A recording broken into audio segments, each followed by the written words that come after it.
After 13 years at the helm of the University of Windsor Lancers women's basketball team and 5 national championships, Chantal Vallee has decided to take a year sabbatical to travel the world and work on a book. Here to tell us a little bit about her choice and the future of the Windsor Lancers basketball team is Chantal Vallee. Thank you very much, Chantal. It's my pleasure. Now, obviously, this is a very big decision that has probably been on your mind for a number of years now. Why is this the right time to take a sabbatical and do all these things to make you better as a person and an educator and a coach? As last year we had about 8 new first year, and they bought into the culture. I have the same coaching staff for a few years now, and I'm moving forward. I'm thinking this is a team which I could win a national championship again. Maybe now is a good time. I'm going to coach all of them again, except Alex Cyr. She'll be in her 5th year, but I've coached her for 4 already, and we, she was really supportive of actually the decision. But I think the fact that the team is set to perform very well this year, we have only 2 new players coming in.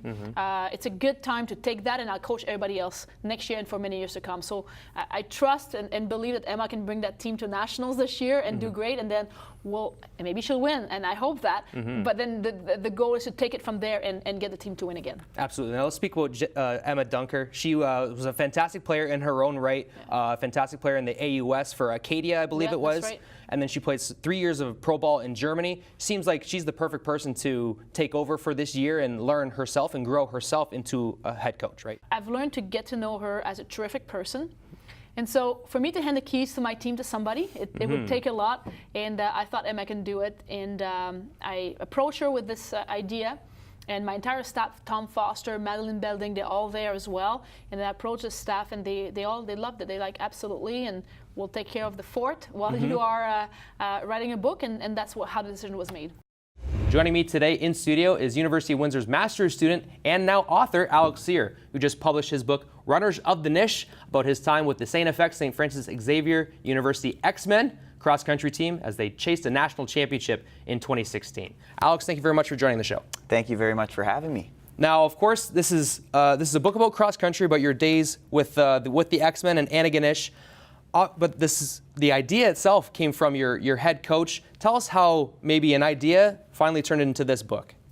Yeah, well, it's a funny story, really, because it was never my intention to start writing a book as my 4th year started. You know, I had the school, I had the running. My coach, Bernie, invited me over to his office one day and asked me if I was interested in just posting a few blogs about the races and the workouts of the season to come.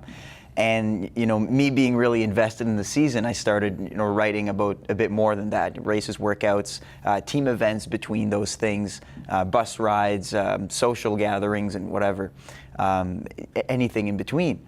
And, as time went on, I had more and more written and, decided to try to make a story out of it. And about 2 years later, this was the result. How difficult or how enjoyable was the process of putting these characters into words and kind of sharing your experience with the X-Men for the rest of the world to see?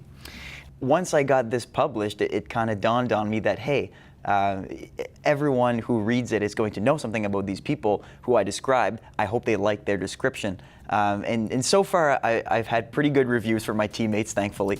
But it's really something to describe someone without their permission at first.